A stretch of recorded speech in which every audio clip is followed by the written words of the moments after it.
everybody set up.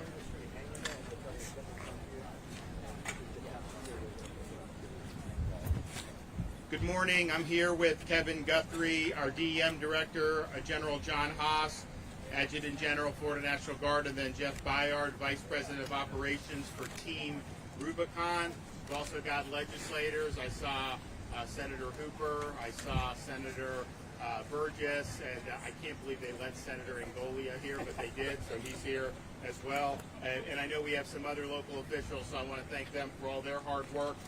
We have just kind of toured a little bit. We drove through some and then walked and talked to some residents, but clearly this is a similar story in this coast from probably Sarasota up through Pasco for sure, where you had feet of storm surge.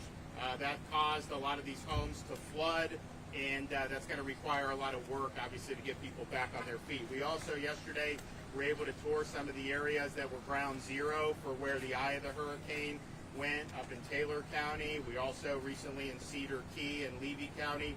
Now, those are areas that had just gotten hit by Idalia, and I had toured that after that.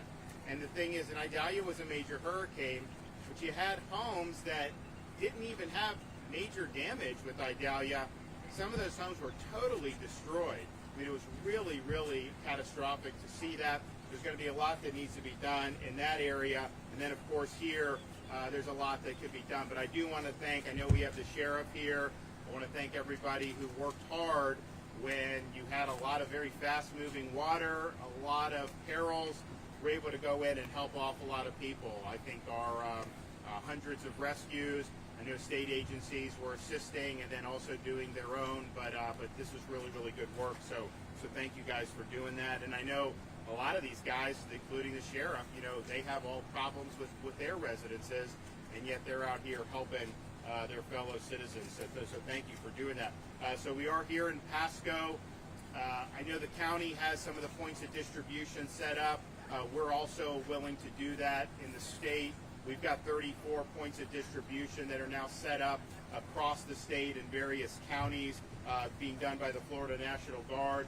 We've got 5 in Leon, 2 in Dixie, 3 in Hamilton, 1 in Wakulla, 3 in Lafayette, 3 in Manatee, 2 in Jefferson, 5 in Suwannee, 3 in Charlotte, 2 in Pinellas, 1 in Gilchrist, 1 in Madison, 1 in Taylor, 1 in Levy. So if there's a request in Pasco, I think there may be interest. We'll fulfill that request and do that. And that is distributing things like water, food, some supplies, tarps, and other things of that nice. Although this was a water storm. This really wasn't a wind storm. I've not seen nearly the wind damage that we've seen in other parts. In fact, I was just talking to a fella down the road. He had 3-4 feet of water in his house, but the tiki hut he had in the back was fine. Now, normally, when you would have a direct impact, the winds would be fast, things like that would just get blown away. So a lot of the movement in the boats and the debris, that was driven by the surge and driven by the water. And so that's just this. But we're still offering the tarps in case people need it. Also, ice bags. The Florida National Guard by itself has cleared almost 1,200 miles of road. They've rescued 155 personnel and 156 pets. So we appreciate what the Florida National Guard has done with that. We are now looking at a power situation where since the beginning impacts of the storm, 2.175 million accounts have been restored. 227,000 accounts are outstanding. We got word from here in Pasco that in this area, the local utility is expecting the power to be back on by tonight. Now, you may not be able to receive power, and you may have damage to your own system apart from what the overall system's doing, and that's just going to require people to look at that. You may have potential fire hazards. So I know they're going to work on that to make sure that everybody is safe, but when you have that much inundation of water, it may not necessarily just be what can be hooked up on these power lines. It may be, can you safely receive power or not? And hopefully they can safely receive it here, but I know they're going to be looking at that. Duke Energy expects to have power restored to most of their customers by midnight tonight.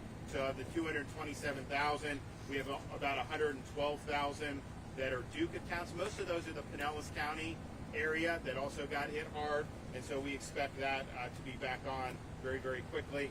Cut and toss operations on state-owned facilities are complete, except for areas that are just simply inaccessible because of hazards. That's not necessarily a lot, but there are some spots, particularly in northern Florida.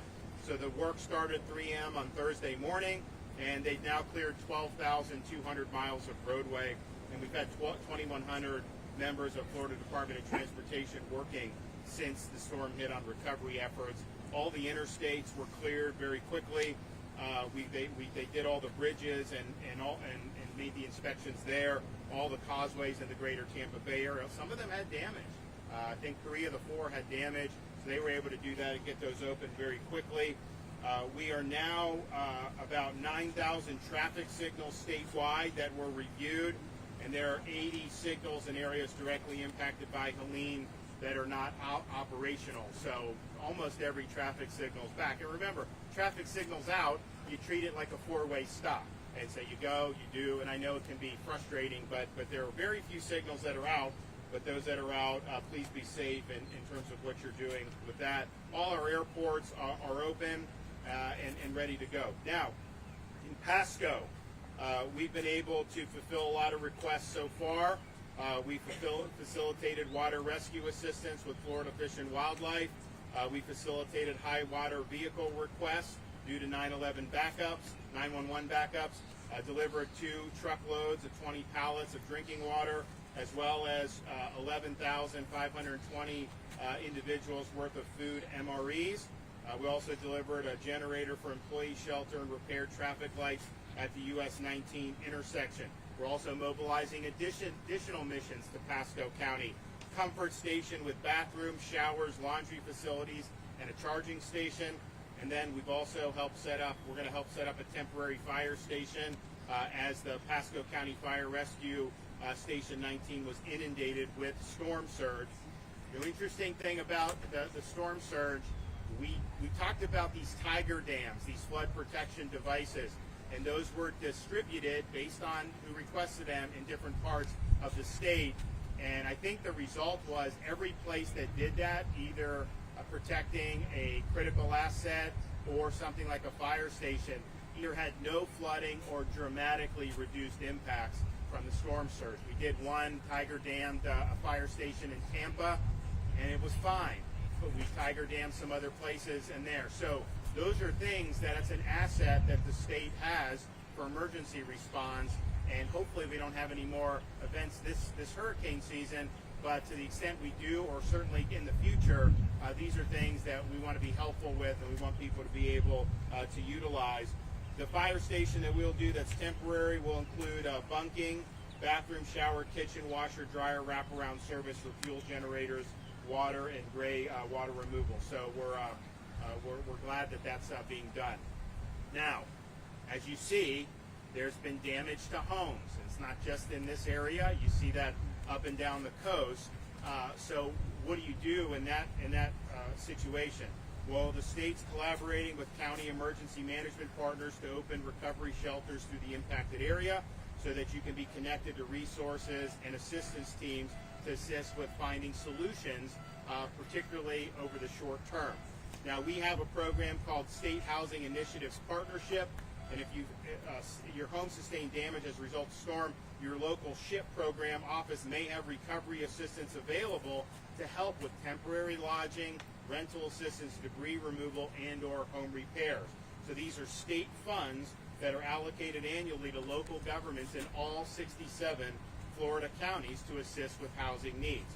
And we encourage impacted residents to contact your local SHIP office directly for more information. Those contacts can be found at floridahousing.org. In response to our request to FEMA has granted the following: individual assistance. This individual assistance to individuals and households in the following counties: Charlotte, Citrus, Dixie, Franklin, Hernando, Hillsborough, Jefferson, Lafayette, Lee, Levy, Madison, Manatee, Pasco, Pinellas, Sarasota, Taylor, and Wakulla counties. Public assistance for emergency work and the repair or replacement of disaster damaged facilities, has been approved for Charlotte, Citrus, Dixie, Franklin, Hernando, Hillsborough, Jefferson, Lafayette, Lee, Levy, Madison, Manatee, Pasco, Pinellas, Sarasota, Taylor, and Wakulla counties for debris removal and emergency protective measures, including direct federal assistance. Hazard Mitigation Grant Program. All counties in the state of Florida are eligible to apply for assistance under the Hazard Mitigation Grant Program. Now, if you go up and down these streets, it's obviously that these homes are going to need a lot of work to bring them back to where they were. So we're here today with Team Rubicon, which we've worked with in the past. It's a veteran-led humanitarian organization that serves communities before, during, and after disasters and crisis. They're here to help those whose homes have been damaged by Hurricane Helene. And one of the things they offer, which I think is going to be in high demand right where we are, is a muck and gut of homes, which means removing debris and stripping out drywall and other materials on the interior of the home that will need to be replaced so that reconstruction can start without delay. As I mentioned, we partnered with them before after Hurricane Ian. They were deployed to Southwest Florida. Also today, I'm pleased to announce that we are bringing our first round of travel trailers for people to live in while repairs are made on their home. It used to be that when you would have these events, people would try to go through FEMA, and FEMA does have a travel trailer program, but oftentimes that would take months before any trailers were delivered, and sometimes they wouldn't want to deliver them to your homes. They'd want to set up like these RV cities where you have all these travel trailers in one. We think it's important, if people need this temporary housing, to give them the option to have that on their property, so as they're working to rehab their home, they're right there, and they don't have to go somewhere far away. So these trailers, and you see some behind us, this will allow them to stay on property, and we have hundreds of these that are mobilizing right now. We also have hundreds of more as needed, and this is because we spearheaded this program. I think we're the only state in the country that does this, but this is why we do it, because we want to cut through the bureaucracy, cut through the red tape, and we want to get the trailers where they need. So you can request these trailers through Hope Florida. For at least the next 2 weeks, the Hope line is extending to 24/7 service for those who need resources or other assistance, and that number is 833-GET-HOPE, 833-GET-HOPE. We also have Hope buses available for in-person service in communities impacted by the storm. Yesterday, they were in Taylor and Madison counties. Today, we're announcing 2 additional sites where we'll have Hope buses, Pasco and Manatee counties. So today, you have Taylor County Middle School in Perry, Florida, Ridge Church in Madison, Florida, South Holiday Library in Pasco, and State College of Florida in Manatee County in Bradenton. So I want to thank everybody from Team Rubicon and all the other volunteers that are here and that are going to be helping. Now, one of the things we're going to do to assist with the rebuild is we also have a state housing program that we did kind of in conjunction with doing the stuff with the trailers, where we started this a couple years ago. So we will go in and we will do a negotiation with places like Home Depot and Lowe's. Sometimes they donate, sometimes we pay, but we all usually get a pretty good deal. And we get the necessary supplies so that if Rubicon has people that are going to go in and help someone repair their home, especially elderly, they have the supplies that they need. So Kevin is turning that on, and we're actively working with those big providers to be able to deliver that. We still have emergency accommodation modules on Expedia and Priceline. So if you're somebody that had to evacuate, home's not safe to go back to, or you just want somewhere else to stay, those are still there for both Priceline and Expedia. We've also, through the Florida Department of Commerce, activated the Florida Small Business Emergency Bridge Loan Program. So we have $15 million available for businesses for immediate cash in hand to make critical repairs and keep people on the payroll. This is a zero interest loan, and honestly, the repayment are very, very liberal in terms of the requirements. So this is something that if you need an infusion of money in a way that's not going to, saddle you with difficult liabilities in the future, this is a very flexible program. So we have loans of up to $50,000 available through those programs. And if you want to apply, you can go to www.floridajobs.org/EBL, and you can apply. We've also activated the Florida Disaster Fund. This is our official private fund established to assist our communities as they recover from disaster. These are tax-deductible donations. And so you can go to floridadisasterfund.org, floridadisasterfund.org. We've also authorized to send air assets to help with rescue efforts in western North Carolina. And if, for those who have seen the images, honestly, it hasn't gotten a lot of media attention, but you have major devastation, roads, bridges washed out. People can't even access there. And so there's going to be a need for air assets, and so we are moving air assets there. You know, fortunately, our rescue operations were conducted. Pasco did a great job, all these places, and we don't have the demand for that right now. We also understand that western North Carolina, it's not like it's just a random spot on the map when it comes to Florida. You go there over the summer, half the people there are from Florida, and they go. Now, I know a lot of Floridians have probably came back home in September, but you may have some there.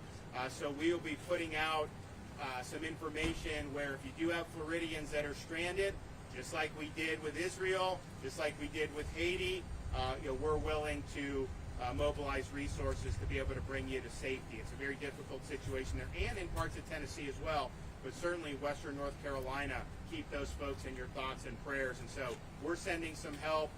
We stand by to do more as we have resources that are not being used for our recovery efforts here in the state of Florida. All right, with that, I want to bring up Kevin Guthrie, Florida Division of Emergency Management. Thank you, Governor. Thank you for trusting the State Emergency Response Team and the Florida Division of Emergency Management as we ensure resources are getting to those that immediately need the help.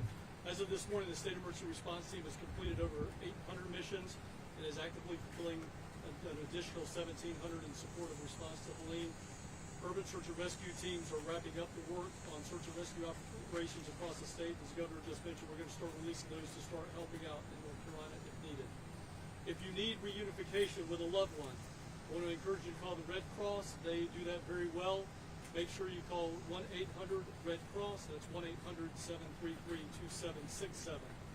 Crews are still working around the clock to clear roads and repair roads damaged and other critical infrastructure. Points of distribution are open in impacted areas to include by the county right here inside of Pasco County. You can go to floridadisaster.org/updates for that.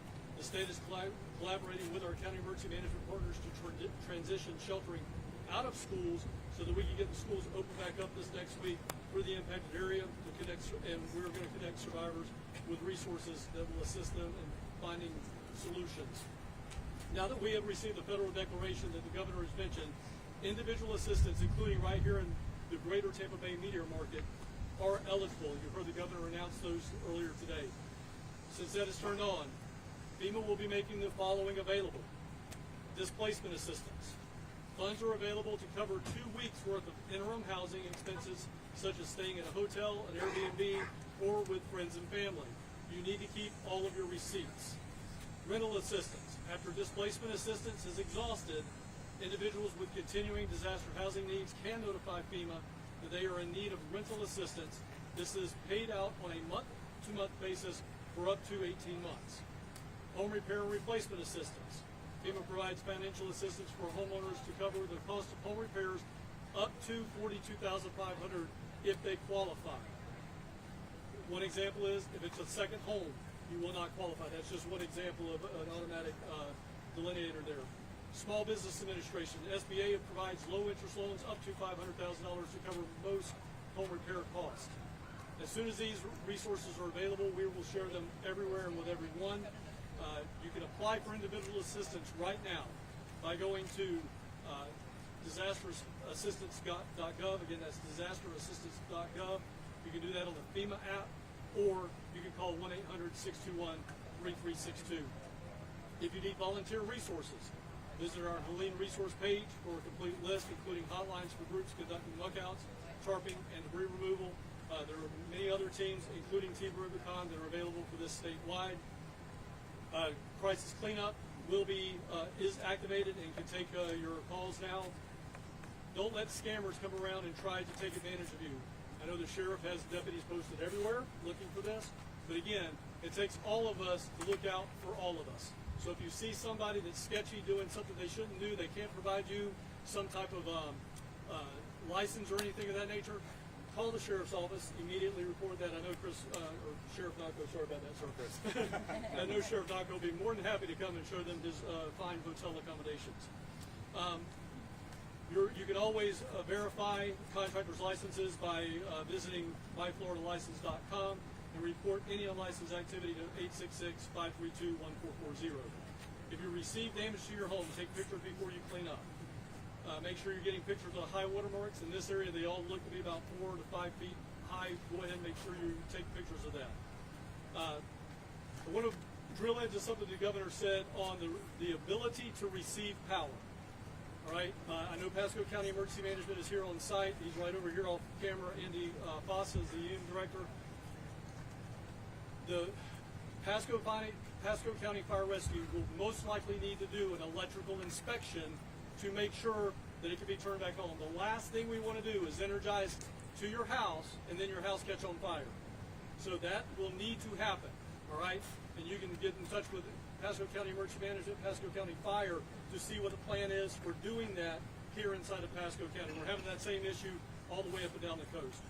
If you're outside doing things in your yard, make sure you're safe. Don't do stuff that you don't know how to do. We have volunteers like Jeff's team that will be more than happy to help you cut trees, take debris away, clean up the yard, clean up the house, muck and gut it. Make sure you call us for that. You can do that through our state assistance line, or you can go to Crisis Cleanup. We'll help you out with that. Be sure as you start pulling out debris, it will certainly help Pasco County as they clean up. They have to separate this into furniture, white goods, vegetative debris, household hazardous chemicals. Separate that all at the curb, and it's going to go much, much faster. All right. If you need assistance with the crisis cleanup, that number is 844-965-1386. Please don't travel into the area. We got we got a lot of work to do. We are ready to assist anybody that may need it. So please make sure you follow us on at FLSERT on X and Instagram and at FDM on Facebook for real-time updates. One thing I want to make sure that everybody understands, because I know they love to fact-check me and the governor. The governor said this is the first time for certain things. First time in Florida that there is a state home repair program combined with these non-congregate shelter travel trailers like you see over here and down the road. That is a Florida first, that is a nation first. But he's one-upped that by saying we're going to invest state dollars and work with Heaven Depot to go and get the materials to do that. So I know you guys are going to fact-check him and say no, trailers are used across the United States. Take into context everything he said, because I know sometimes you guys don't do that. It's all three pieces, Florida first. Governor, thanks for leading the way. Thank you, Governor. Thank you, Director. I'll be brief, and I'll say this. It's good to be in front of this team. Disaster response and recovery is a team sport. It takes everybody working together and knowing their role in that mission. Obviously, you've heard all the great resources that are being provided. Team Rubicon is a veteran-led organization, veteran-led disaster response team, but we're local.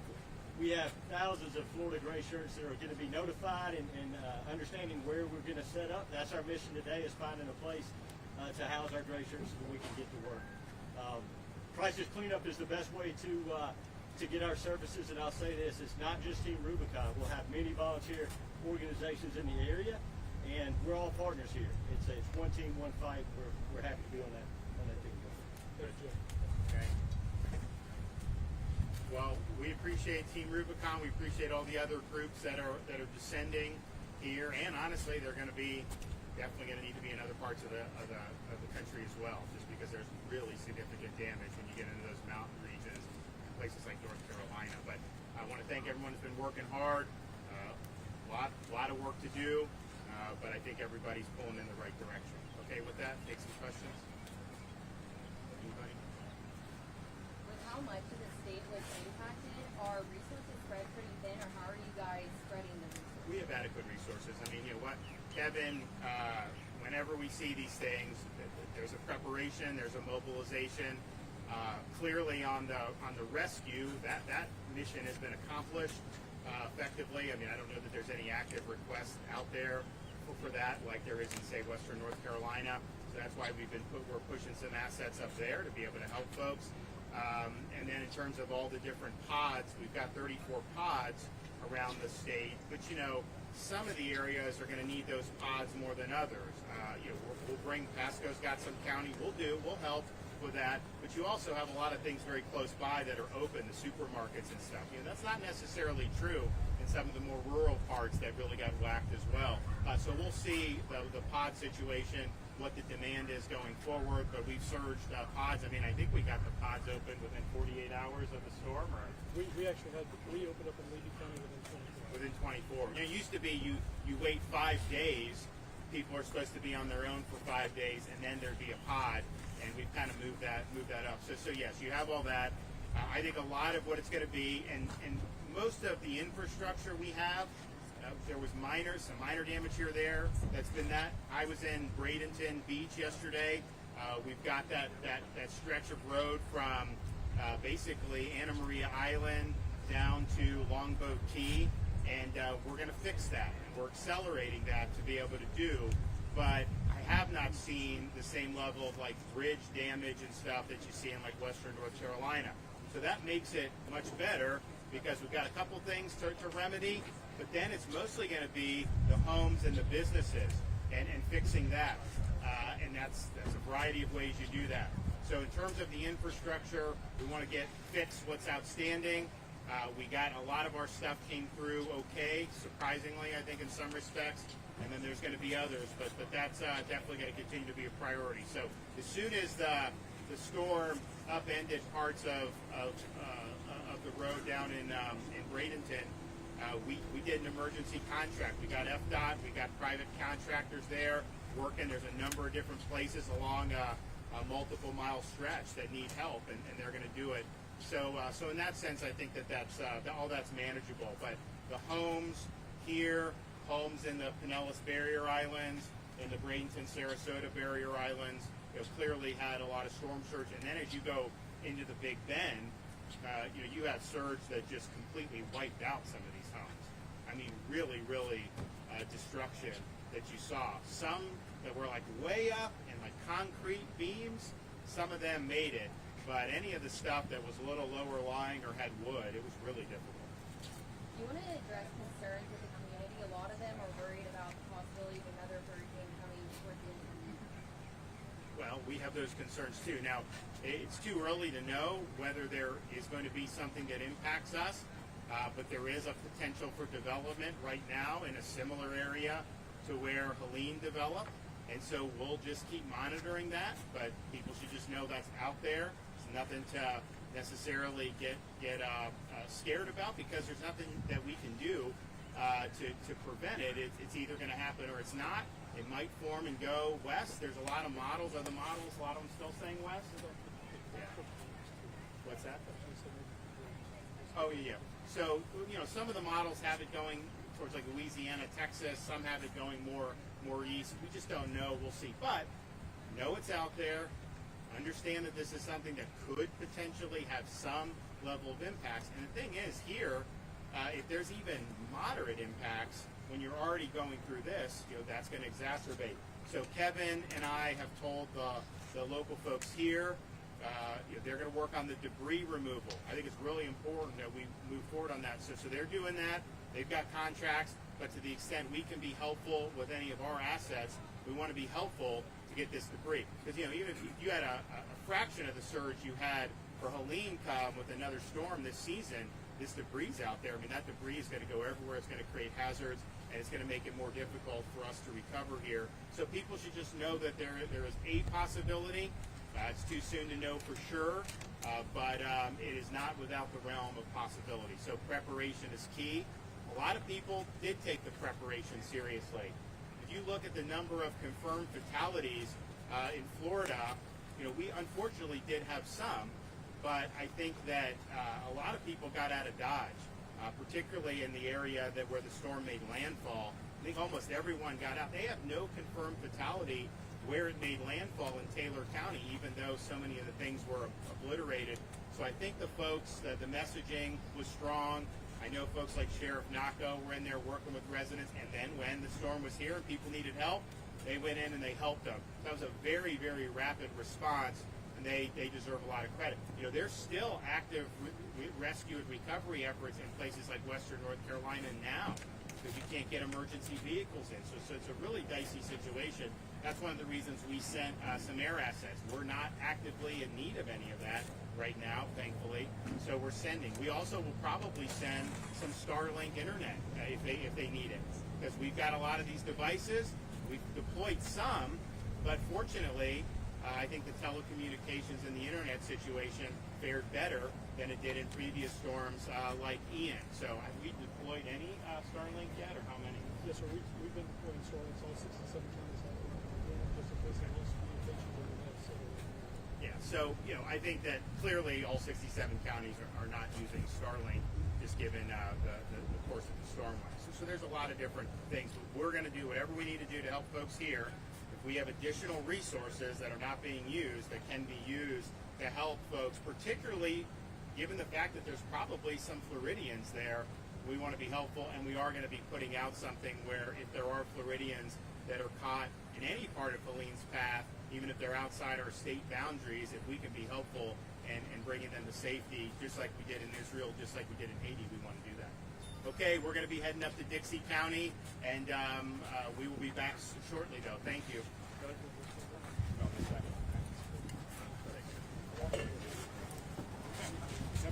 Yeah, no, so